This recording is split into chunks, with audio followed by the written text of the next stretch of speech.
This is another episode of a series of videos that I do called Case or No Case. And in these videos, I tell you a short story about a potential medical malpractice case, and then we discuss together whether it's a case or no case. So here it goes for today. Let's talk about Joe. Joe goes into his doctor for minor sinus surgery. He has a deviated septum, and his doctor tells him this is going to be a pretty easy procedure, an easy fix. After the surgery, Joe goes home and he notices that he's developing terrible headaches, and he also has some clear liquid running out of his nose. He calls his doctor. The doctor says, well, that's just normal. I did the surgery inside your nose, and headaches and clear fluid is something that's normal. Don't worry about it. But this continues on for a couple days. The headaches get worse, and the amount of fluid coming out of his nose gets much, much more than it was before. And then he's concerned. He goes to the hospital, and they tell him that unfortunately he has something called a break in his ethmoid plate. What does that mean? It means that during the surgery, the doctor went too far up his nose, actually went into the bones of his sinus and up into his brain. And now Joe is having a lot of problems because he needs major surgery to patch up that hole.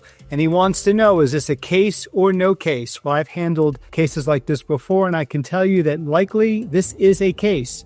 Why? Because a doctor should know where they're going when they're going inside your nose, and the bone is hard. And if they use too much force, they can actually break that bone and go up into your brain, and that can cause a hole. And the fluid that was coming out of Joe's nose was not normal. It was actually spinal fluid that was coming out, and that's what was causing his headaches. And so this is a case that I have experience with. This is negligence, because a doctor should not crack the bone and should not make a hole. So if this has happened to you, please call me, because I have experience with something like this.